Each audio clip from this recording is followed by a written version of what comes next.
Alors, bande kobota la seconde n'est pas en secret Kagame. Bah américain, bah en secret déjà Kagame, c'est fini. Koto patron Monisco, ou abandi déjà action. Na Rwanda, bagena kochela na Rwanda, Nicolas Tcheke. Le patron ya CIA américain, Nicolas Tcheke.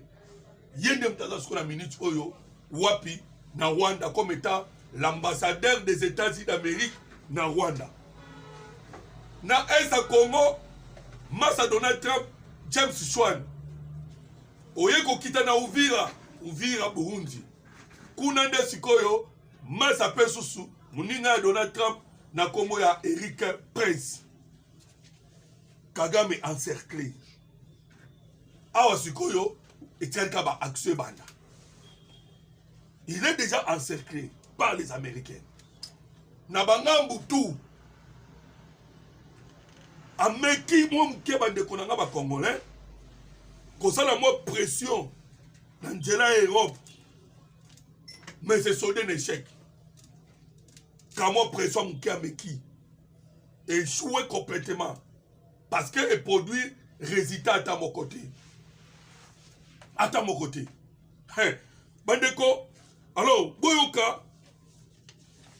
Pourquoi, dans le moment où Bameke va décider maintenant de passer dans la vitesse supérieure? Il faut que le discours de Paul Kagame a lobby que le Rwanda a maintenu présence dans l'Est de la République démocratique du Congo. D'abord, c'est une bonne chose. Pourquoi? Parce que Kagame a zouanga na souté. A commis la vérité. A commis condiment. Na mission Kilimo Bimba. Nde na ibisibino ke après que ça là-bas tourner en Europe, le retour de Paul Kagame, lobby na Rwanda, ezali retour moko oyo Kagame aye pour signer maintenant sa mort parce que ba déclaration lobby ezali ba déclaration mutu oyo a signé liwa. Mais to ibisibino bandeko Kagame ndenga zana ba ko beta ka ye moko individu. Et paye kokota mamoko na Est ya République démocratique du Congo. Voilà, nous allons permettre binope comme d'habitude boyo kamaluba ya Paul Kagame. Oya lobby. Voilà. Donc azongi mamoko a sali conférence de presse après son retour. Na robeta masolo ya M. Fayoulou. Pourquoi? Parce que M. Fayoulou c'est un agent pour travailler dans l'étranger. Na robeta solo na été. Mais bon, comme moi, Kagame, lobby, la conférence de presse, à l'Obakini. Mais vous savez, Kagame, la conférence de presse, bon, il y a déjà que lobby gouvernement congolais, déjà, ça là qui communiquait. Communiquer au gouvernement congolais, ça là qui, bande congolais, ils ont le bébé. Et on savait déjà que, awa sikoyo, ta bitumbenge banda. Gouvernement congolais, l'Obaki lobby boy. Le l'Obaki, communiqué officiel du gouvernement congolais, le gouvernement congolais condamne avec la plus grande fermeté le crime et les graves violations des droits humains et du droit international humanitaire commis dans les territoires occupés par le RDF AFC M23. Basalinini, plus de 300 personnes ont notamment été tuées au cours de seul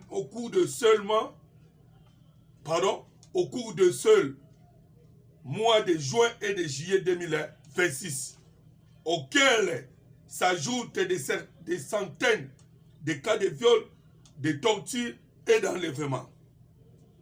Voilà, communiqué Zamoulaï, mais lobby, gouvernement congolais, a l'okaki quand même, a komaki document. Et tant que parce que il met qu'à quelques heures avant Kagame à cause de la conférence de presse. Et moi j'ai déjà compris que le gouvernement congolais a bien ici communiqué Oyo. Kotali sana mukilimo bimba. Na mois de juin et de juillet, Ndenge Kagame a bomi 300 Congolais et puis 300 Moussoussou. Baleki na ba viol, na makambo ebele, ba recrutement forcé. Parce que la lettre les Ali Moulaï. Bandeko, moi je n'attends la bino nyonso ezate. Donc justement, après que le gouvernement congolais a commis annonce oyo tomoni mamoko le criminel Paul Kagame aleki mamoko na média et abandi koloba ba n'importe quoi. Mais bon kasikoyo la réponse des États-Unis d'Amérique bon d'ailleurs web sabino ba bêtise à Paul Kagame. Yoka réponse ya États-Unis d'Amérique lobby. Ibaya na munoko ya nani? Na munoko ya Chris Smith membre ya ba congressiste américain. Na bisa kibino déjà que ba membre ya congrès américain ba salaki toute une délégation ba kendaki komona mais c'est Paul Kagame wapi na Rwanda. Et bango ba i congrès wana ba membre ya congrès américain o ba salaki délégation.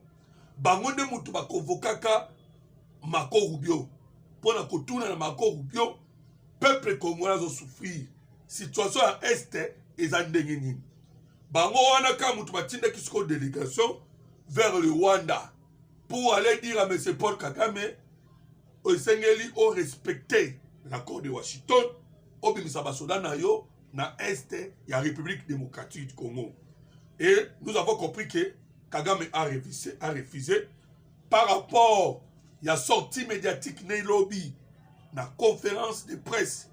Kagame a lobby que ba FDLR va neutraliser te hier à cause de toujours kaka na Congo. Ça c'est Kagame qui a dit hier. Bon kasko réponse ya ba i membre du Congrès américain. Washington attend du Rwanda et du M23 des mesures pour démobiliser les FDLR. Chris Smith souligne que les zones autrefois contrôlées par les FDLR sont désormais sous contrôle du M23 et du Rwanda. Réponse à l'américain. Va répondre, mais c'est Kagame. Kagame, au lobby de FDLR. Mais biso Amérique, to lobby na yo. Neutraliser par FDLR. Parce que des FDLR aux Oloba, Bazali, na zone sous contrôle, il y a M23. Neutraliser. Bande ko Congolais boko ikomi tuna. Ah, ndenge nini Kagame ngo banda kala nyonso balubaka na ye ba mekepe ba osali lokote. Kagame akosaka kaka sortie médiatique ne nyonso alobaka kaka FDLR mais ba osali lokote. Pourquoi tout ça? Pourquoi il se poser ma question? Bande ko Congolais na lobaki ngana osenga suba GMT. Parce que motunyo so la ndanga yebike na salaka émission na ngana lobelaka kaka dossier à Congo et surtout ya guerre ya est.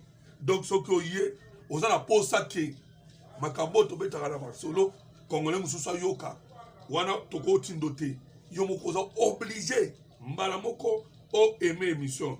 Alors ce qui ont aimé c'est-à-dire pour na yo o sepeli kaka biso ba Congolais to continuer ko souffrir et makambo zo le kana Congo et banate. Voilà. Voilà, bande comme ça va yeba déjà soit côté moko à aimer à côté à commenter. Voilà. Dans ce koloba pourquoi maintenant ba américain bazo kena Kagame malembe. Ba américain ba kena Kagame malembe to bisa kibino ki les actions à un moment ils ont étouffé. Wapi na niveau États-Unis d'Amérique. Mais sikoyo nyonso oyo bazaki ko étouffer esili.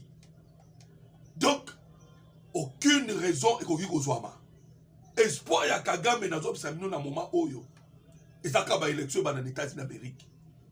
N'espoir Kagame. Nyonso donc ba américain ba commissaire na suka. Il faut reconnaître que Kagame azaki puissant na niveau ya Amérique. Et l'ongona ba multinational na ngakolo balikamo mingi bande ko ba Congolais omoni mboka na biso avant Congo yo to ya ko libérer na maboko yo ya ba colonisateur mboka na biso ezalaki dominé par 3 puissances à l'époque, il y avait l'administration coloniale. Il y avait l'église catholique. Et ça qui prend un multinational. Toi. Ne va pas dominer Mboka na biso. Et ba multinational on va sangana ka sala ka réunion. Pourquoi? Parce que paradis des awa. Richesse des ande awa. Maintenant ba toi na ba ko sangana. Na époque wana après 1885, tant colonisation kotaki. Ba toi na nous a dirigé Mboka. Là vous allez constater que même Donald Trump est en difficulté. Donald Trump a la difficulté. Voilà, Abengaki Tshisekedi, vous êtes un brave homme. Un vice président, aux un brave homme. Parce que la façon dont j'ai vu le va-et-vient, Trump n'a lobby, à mon équipe va-et-vient. Il y a Moko Zamboka, les États-Unis d'Amérique. Donc, tant que Donald Trump sur la situation de la République démocratique du Congo, Donald Trump a lobby, Kuna, dossier Kuna c'est sérieux, peu difficile. Sérieux, peu difficile. Et quand on Congolais poisson Kanisaki, dossier Congo est papa et Sili. Non. Espoir ya mukili mobimba. Ya ba multinational, miyibi, ba ba sala kabiso, ba téléphone, ba appareil électronique, tout. Espoir na boza na Congo. Il gagne fois 100, fois 1000. J'aime toujours expliquer parce que dans un bâtiment, analyse c'est beaucoup le baki que prix bason baka content à 1 Congo et ça 1 centième de bason bango $2. Mais na prix dans le marché $220. Le gramme au bason baka kontakuna $2. Mais dans le marché public, ok, coûte combien? $220. Jamais bakolinga pekota. Et balingi Kagame parce que Kagame yemo kwa lobaki na bango. Na gagnaka 1%. 99% tout. Et que n'a pas honte baswa kaon. Et pensez-vous que batona bakotika bozwa paix facilement boy. Yango to senga ke peuple congolais de partout et Sengeli à soutenir son pays. Na Mokozamboka, na bitumbo zobunda. Parce que bitumbo a la dimension likolo bandeko. Ba entreprise ba la puissant ko le kabamboka. Puissant. Alors, voilà place ni moi ma manœuvre zo salama. Ma manœuvre zo salama. Et le président Tshisekedi a le but déjà. Botana nous dimension guerre mobimba. Guerre oyo. Soy président Tshisekedi a le but bon, ba me fait to solo là, guerre ici. Vous imaginez ça? Un fait to solo là, guerre peut aussi là. Et objectif fait que ça là, ba renverser yé, ba zo mutu oyo a la capacité, ba ngo va continuer qu'à copier. Donc guerre va venir dans pillage. Et Kagame a révélé. Alors bi ce qui quand lelo oyo M23 disparaître, Bisope Rwanda to disparaître. Kagame a dit ça. Alors lobby Kagame a lobby quand dosé, il y a pas FDLR. Abakisi Soubo a lobby boé. Le président Paul Kagame a qualifié ce lundi de superficielles les initiatives de désarmement de FDLR, estimant qu'aucune ne s'attaque véritablement aux causes profondes du problème. Sans nommer directement le protocole de réduction signé entre Kinshasa et les groupes armés, il avertit que le Rwanda restera concerné tant que la question sécuritaire ne sera pas résolue, une position déjà exprimée par son ministre des Affaires étrangères qui avait dénoncé une manœuvre politique de la République démocratique du Congo. Kagame lobby toutes les initiatives autosali. Oh, qui va FDLR bango moko. C'est désarmé. C'est désarmé. se démobiliser et puis bakome mukanda po bango moko se cantonner MONUSCO azwa bango parce que la lettre de Jézali oyo boyoka kila sekibino notre ministre Antouluni azwa ki la lettre akendaki na yango na Angola na Burundi na Belgique na France na États-Unis d'Amérique na Conseil de sécurité lettre yaba FTLR lettre yaba FTLR ministre Abson Zuluni akendaki nango partout alobi tala ba FTLR o bazana maboko na biso ba FTLR o bana maboko na biso baza prêt yako se désarmer et bango yo mukana na bango ngoyo na cadre d'application ya accord de Washington bango yo baza prêt pas se désarmer alors bandeko Kagame alobi nyonso ne salami et c'est le côté na ototangira bino boki ye moko ne alobi nyonso o esalami yango te bango ba ozela siko Kagame ozozela nini po alobi nyonso wana ndeko mo komi awa distraction na distraction yo ndo za distrait parce que la kamomboka na yo distraction na distraction yo ndo za distrait na uti ko expliquer que le problème est dans ya téléphone oyo komenga message minere zo uta kuna ba ozo fele soto sangani ba ozo sona possibilité ozo ngote soto bundi elongo voilà pourquoi ba otiza ka ba fayulu tam nyonso ba zo tize ba fayulu fayulu akobima wa alobi boy akobima ba zo ko tize ba fayulu pamba te